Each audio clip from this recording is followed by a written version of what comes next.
Para mais uma aula e vamos estar falando de gerontologia e geriatria. Para o que é gerontologia? Do grego geron, ontos, velho, e logos, estudo. Geriatria, do grego geron, ontos, velho, e atria, tratamento. Um é o estudo e o outro tratamento. Ramo da medicina que aborda os aspectos clínicos, preventivos, terapêuticos e social do paciente idoso. A equipe. O trabalho do pioneiro na geriatria foi a doutora Marjorie Warren, que se pensou, porque graças aos trabalhos em saúde, nós temos um número maior da sobrevida e tem um tratamento para ter uma vida com qualidade. O paciente idoso, ele tem múltiplos problemas físicos associados a deficiências funcionais, sociais e psicológicas. Necessidade da abordagem de uma equipe multidisciplinar.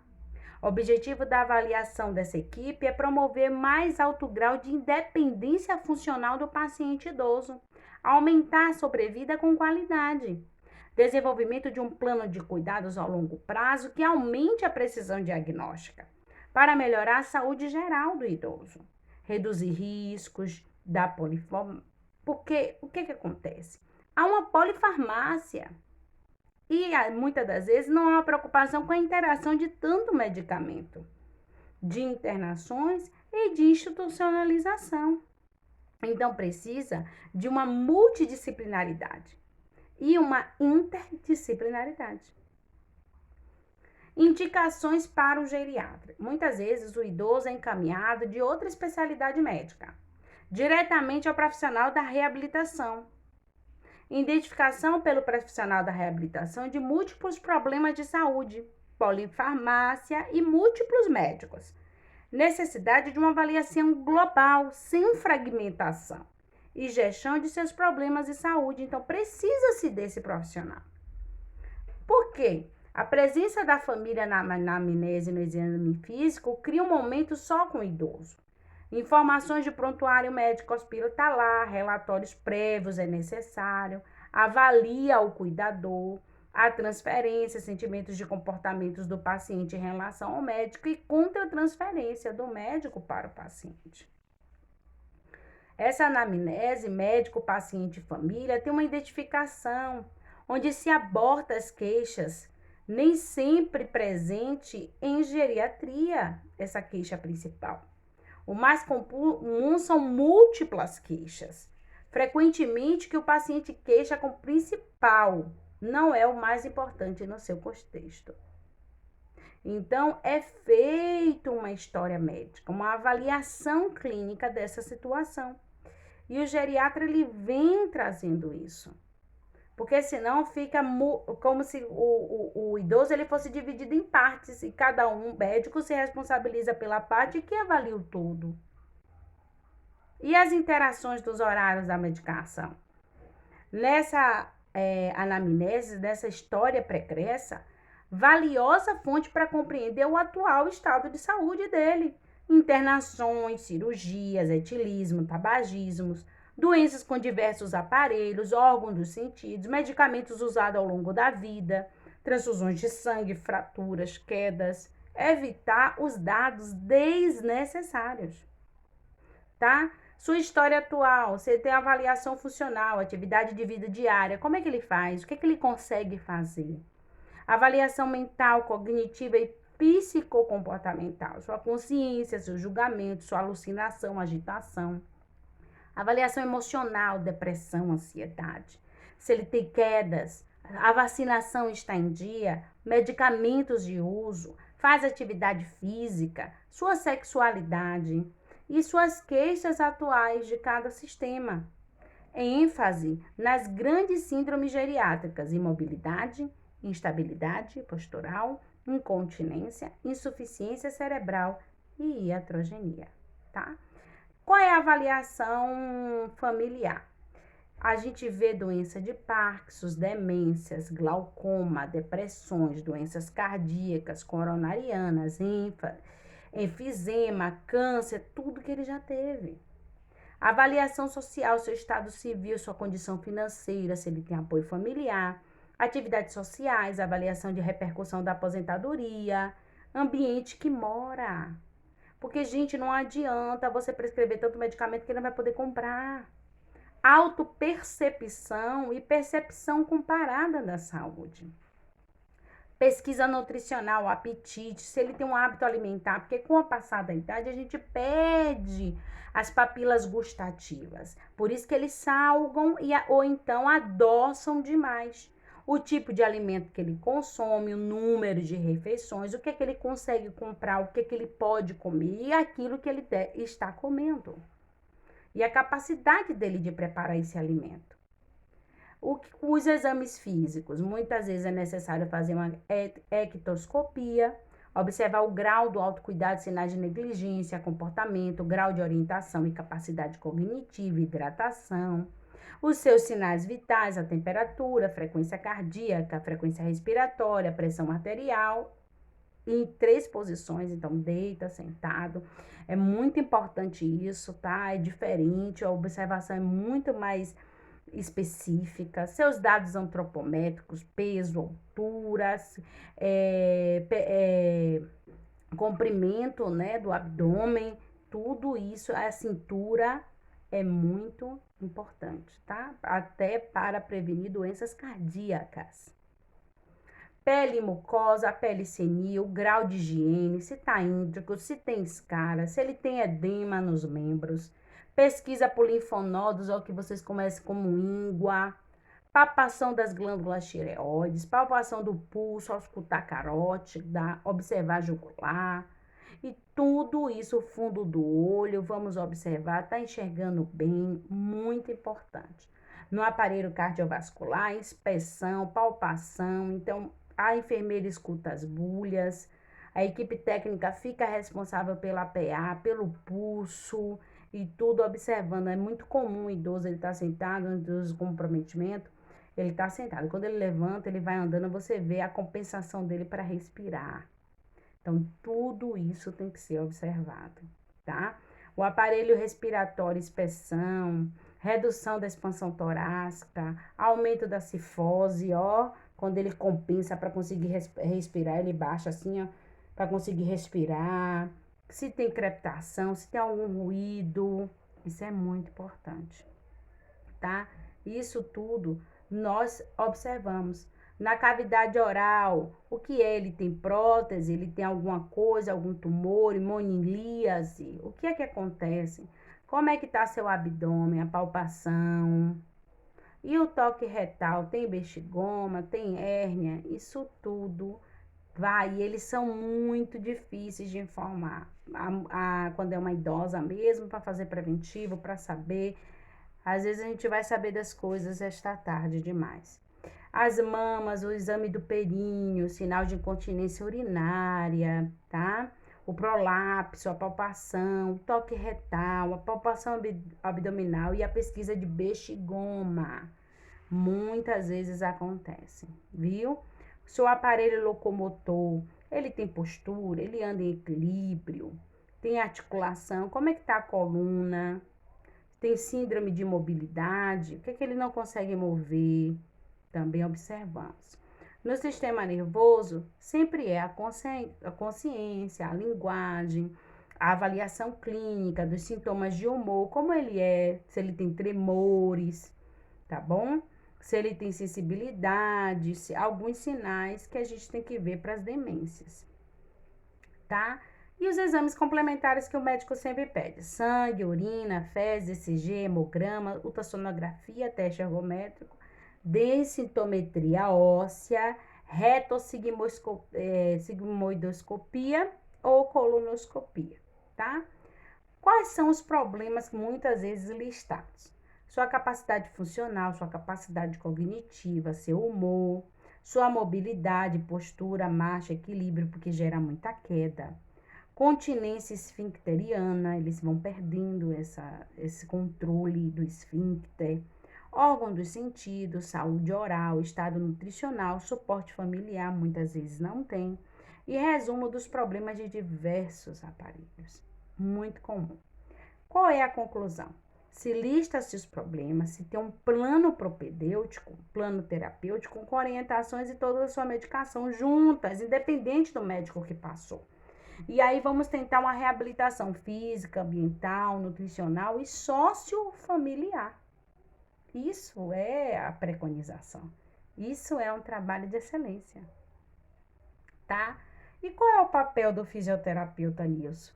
O fisioterapeuta, ele preserva a função motora, orientações posturais, avalia e reabilita disfunções ortopédicas, treinos funcionais, de acordo com a realidade do idoso. Porque hoje são várias. Não vê postura, não vê alimentação, não vê distúrbios que a pessoa pode ter, algum comprometimento físico. Então, tem muitas modas. Então, o fisioterapeuta, ele faz isso, ele obtém o mais alto grau de independência e autonomia do paciente, que é muito importante, tá? Utiliza escalas para essa avaliação e obtém um parâmetro. Emite um parecer para a equipe. Por isso que a equipe multiprofissional é muito importante. Qual é a dificuldade? Limitação do encaminhamento de paciente pelos médicos, muitos não mandam para o fisioterapeuta. Dificuldade do SUS, tá? Limite das sessões de fisioterapia para quem tem convênio. E descrença por parte de idosos e próprios profissionais de saúde que não confiam no trabalho do fisioterapeuta e na sua importância, tá? Então, tudo precisa do fisioterapeuta. Uma perda funcional, uma causa neurológica, causas cardiovasculares. Ele vai ter todo um trabalho que deve ter feito com esse idoso, que muitas vezes não acontece. O terapeuta ocupacional. Para quem é o terapeuta ocupacional? O terapeuta, ele faz justamente essa terapia. Ele utiliza tecnologias orientadas para emancipação e autonomia. Ele estimula as funções. Então, ele faz adaptações. Por exemplo, muita gente já viu a foto de um cano num garfo, que coloca um cano para a pessoa que não está conseguindo, principalmente o idoso que tem Parkinson, treme, para ele conseguir comer sozinho. Então, esse terapeuta, ele tem ações individualizadas, porque atuações em cada indivíduo, ele faz justamente essa terapia, como conviver com as incapacidades daquele idoso e auxiliando nessa adaptação. Muito importante, até para a alegria e satisfação do idoso, para ele sentir a independência. A independência é muito importante para a gente, tá? E os objetivos é estabelecer rotinas, facilitar comunicações, ações centradas no paciente, usos de escalas, definir e orientar a necessidade, equipamentos para a alimentação, equipamentos para a mobilidade, equipamentos para a higiene. Como o vaso vai ser elevado? Poucas pessoas sabem que tem que fazer uma elevação do vaso, coloca um bloco e coloca o vaso mais alto para ele não ter que se abaixar. Quais as adequações dentro de casa para quem não tem conhecimento? Para a entrada da cadeira de rodas no banheiro, como é que a gente pode fazer? Dentro da realidade ao qual a família está inserida. Isso é muito importante, tá? Indicações para encaminhamento. Se tem déficit cognitivo, depressão, redução da capacidade, integração social, aquisição, então para tudo. O terapeuta dentro desse momento, ele vai... Porque a mente, gente, a mente é uma, mas o corpo já não obedece. E isso é muito difícil e poucas pessoas se preparam para a velhice. Se a gente bem soubesse, a nossa juventude passa rápido. E vem logo a nossa velhice. Mas a nossa sociedade não nos prepara para isso, tá? E o serviço social? O serviço social vai justamente avaliar esses problemas, ver a condição familiar, ver como está a aposentadoria, o que está acontecendo, os problemas sociais, as assistências, as condições, se ele não tem uma moradia inadequada, onde é que ele mora, se tem um risco de acidente onde ele está, auxiliar a aquisição de benefícios de previdência, a liberação de verbas para o idoso, a situação de risco dele. E agora, o nosso papel como enfermeiros é qual? Atividade de educação, essa que eu já estou fazendo aqui com vocês. Cuidado, assistência direta, assessoria, planejamento, coordenação, níveis de atuação individual, comunitário, comandar o tratamento de feridas, úlceras por pressão, planejar ações preventivas, por isso que a gente botou úlcera como um dos nossos temas, descaras de complicações de doenças no idoso, que é muito comum, tá? Cuidar do idoso de forma global, orgânica, psicossocial, ambiental, contribuindo para a recuperação de problemas agudos e crônicos, integração com todos os componentes da equipe interdisciplinar, visando o melhor para o idoso. E o nutricionista, muito importante, avaliar o estado nutricional, diferenciar alterações orgânicas relacionadas ao envelhecimento, identificar precocemente e tratar a desnutrição proteico-calórica e outros estados carenciais, porque é normal, o idoso perde músculo e substitui por gordura, adiposo, tá? Avaliar a forma completa, gestão de alimentos, história clínica, os dados bioquímicos, monitorizar o impacto da terapia nutricional. Esse é o papel. Proteínas plasmáticas, albuminas, transferrina, avaliar o idoso na necessidade de dietas especiais. Ele tem diabetes, obesidade, é hipertenso, o que é que necessita? Então, em tudo, deficiências nutricionais está associado em tudo, vitamina A, D, P, O, C, tiamina, olha aí quantas vitaminas, proteínas, cálcios nós temos que influenciar em determinadas doenças. É muito importante. E fonoaudiologia, para o papel, avaliar os transtornos na comunicação, fala, audição e voz, viu? E educar familiares e cuidadores. Por que, Pro? Muitos têm dificuldade, gera dificuldade de deglutição. Engolir várias vezes, engasgos, várias coisas acontecem. Principais indicações: desordens neurológicas podem levar a isso, musculares, infecciosas. Então, como é que ele vai fazer? Isso é importante. Fono, o povo só acha que é para falar. E tem muito mais do que isso, tá?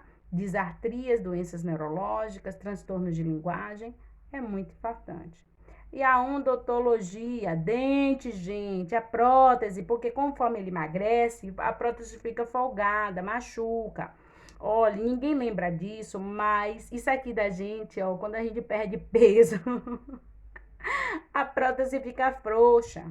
Mas acho que simplesmente porque compraram uma prótese para o idoso é aquela para 200 anos. Não é assim. A saúde oral, os processos patológicos dos dentes, a avaliação da prótese para a qualidade de vida. Ninguém quer rir com os dentes tudo, porque muito não ri, com vergonha dos dentes, tá? Os lábios, as glândulas. E a psicologia, é claro, muitos idosos sofrem de distúrbio de personalidade, sofrem de depressão, tá? E se sentir idoso, estar idoso, é muito difícil para muitos, tá bom? É a síndrome da eterna juventude, tá? Então, muitas pessoas não estão preparadas. E ele vai dar todo esse suporte psicológico necessário. Ou então a ansiedade, o luto, a raiva de ter vivido aquilo tudo na vida, ter feito aquelas escolhas e não pode mudar. Então, é muito complicado. Então, tem que ter muita paciência, tá bom?